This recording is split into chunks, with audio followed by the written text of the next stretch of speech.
La première question orale est relative à l'abattement de 30% de la taxe foncière sur les propriétés bâties et aux contreparties des bailleurs. Pouvez-vous nous indiquer les montants de cet abattement pour la période 2020-2024 et le montant de l'abattement prévisionnel pour 2025 ?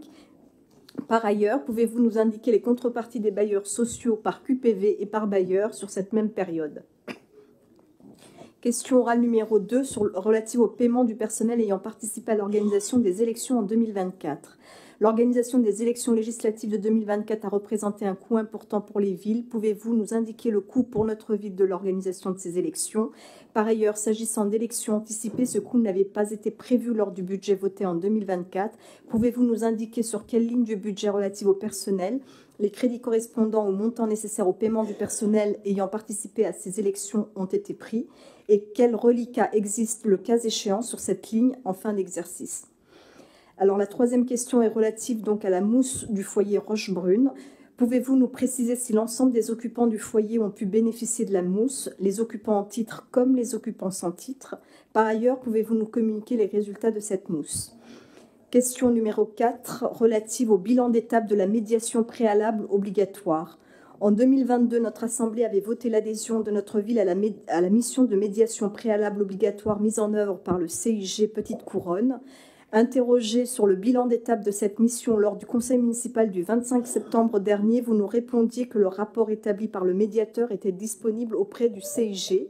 Nous vous renouvelons donc notre demande d'accès à ce rapport. Question numéro 5, c'est les places de stationnement et le plan arbre. Planter des arbres est un impératif pour faire face aux conséquences du dérèglement climatique. Dans le quartier de la Boissière, quartier qui, comme beaucoup d'autres quartiers sur la ville, souffre d'un stationnement sous-dimensionné par rapport aux besoins réels et aux usages des habitants, vous avez supprimé donc une centaine de places de stationnement en début d'année dans le cadre du plan arbre.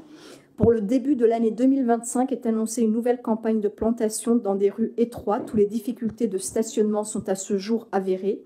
Il n'y a pas de parking dans le quartier. La question du stationnement est sous-dimensionnée pour les immeubles, qu'il s'agisse d'ailleurs des anciennes constructions ou des nouvelles. Si la place de la voiture est amenée à évoluer dans le quartier, à ce jour, elle est encore très présente et son usage nécessaire pour de nombreuses familles. Comment la municipalité compte-t-elle gérer les suppressions de places de parking et de places de stationnement qui sont induites par le plan arbre ? Quelles solutions alternatives allez-vous proposer à celles et ceux encore nombreux qui en ont besoin pour leur voiture ? Sixième question, relative donc à Est Ensemble Habitat et à la gestion du patrimoine acquis auprès de l'AFUL. La question du stationnement donc, est une problématique du quotidien importante donc, dans le quartier de la Noue et du Clos Français également. Cette question prend une dimension donc particulière dans ce quartier du fait notamment du renouvellement urbain en cours et des nécessités du chantier, mais aussi et surtout du fait de l'état de délabrement dans lequel se trouvent de nombreux parkings souterrains et l'insécurité qui y règne. En 2022, Est Ensemble Habitat a acquis pour 1 € symbolique la propriété de certains de ces parkings. Pouvez-vous nous indiquer dans quel calendrier Est Ensemble Habitat compte engager les travaux nécessaires pour la remise en service de ces parkings ? Par ailleurs, une subvention exceptionnelle a été accordée par l'ANRU pour la rénovation de ces mêmes parkings. Pouvez-vous nous indiquer quelle est la date limite d'engagement des travaux fixée pour le versement de la dite subvention ? La 7e question orale est relative à l'AFUL et au parking EG7 dans le quartier toujours donc de la Noue Clos Français. La situation de ce parking est particulière. N'ayant pas trouvé d'acquéreur, ce parking est resté propriété de l'AFUL, dont la procédure de liquidation est ouverte depuis donc le début de l'année 2023. Dans ce cadre, quelles sont les pistes envisagées pour permettre la rénovation de ce parking ? La 8e question donc, est une question qui porte sur Est Ensemble Habitat et la situation de ses comptes.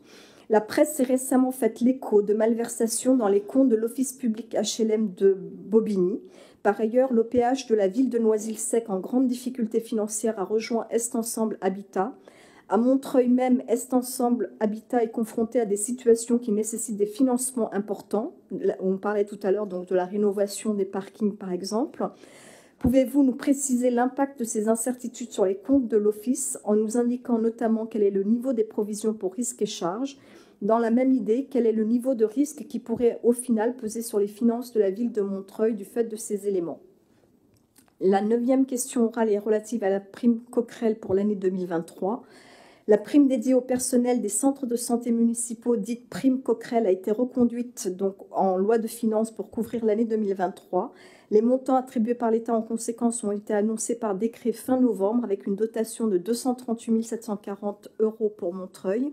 Pouvez-vous nous indiquer la manière dont cette dotation sera répartie et notamment est-ce que le principe de répartition égalitaire entre tous les personnels sera bien respecté? La 10e question est relative à la question de l'assiduité des élus. La réponse donc, qui a été faite à nos précédentes questions pose un problème de fond. Vous dites constater une inéquité dans les commissions prises en compte pour calculer l'assiduité des élus et donc les modulations à mettre en œuvre sur les indemnités des élus. Pourtant, à aucun moment en 4 ans, vous n'avez cru bon de souligner ces arguments. Comment comptez-vous vous mettre en règle avec la légalité sur ce sujet? Pouvez-vous au minimum donner les chiffres précis par semestre et par élu, comme prévu au règlement intérieur des présences et absences? Enfin, s'agissant donc d'un élu qui a désormais 2 ans d'absence au conseil municipal, comment pouvez-vous justifier le maintien du paiement de ces indemnités? La 11e question, donc, elle est relative au matériel utilisé pour la propreté urbaine et leur niveau sonore. Chaque matin, vers 6 heures, week-end compris, les laveuses commencent leur balai dans notre ville avec des points de départ fixes où se retrouvent plusieurs véhicules. Le niveau sonore de ces engins est tel qu'il réveille tous les alentours. Pouvez-vous nous indiquer les spécifications prévues et réelles de ces véhicules et les modalités en vigueur et à venir pour réduire les nuisances engendrées pour la population qui dépasse donc à l'évidence les seuils légaux? Par ailleurs, des dispositifs individuels utilisés par des agents de la ville de type souffleur de feuilles ont un niveau sonore particulièrement élevé, alors même que les agents ne sont pas pourvus de protection phonique. Que comptez-vous faire à ce sujet? La 12e question donc, est relative au bilan des abattages d'arbres 2023 et 2024. Pouvons-nous avoir le détail des abattages d'arbres effectués sur la commune donc en 2023 et en 2024?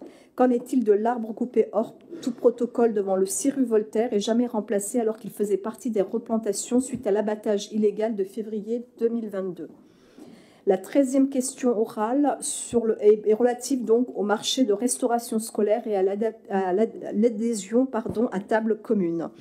Pouvons-nous savoir où en est le processus d'adhésion au syndicat table commune engagé début 2024 et par conséquent si nous sommes toujours dans le cadre du marché avec le dit syndicat ou si nous avons basculé dans le cadre permis par le statut d'adhérent? Quel est le montant des dépenses réalisées dans le cadre du marché en question? Si l'adhésion n'est toujours pas effective, le marché est-il reconduit sur 2025 et si oui, avec quelle évolution tarifaire? Je vous remercie. Merci beaucoup. Conformément au règlement intérieur, il sera répondu par écrit. La séance est à présent finie. Je vous souhaite une bonne soirée.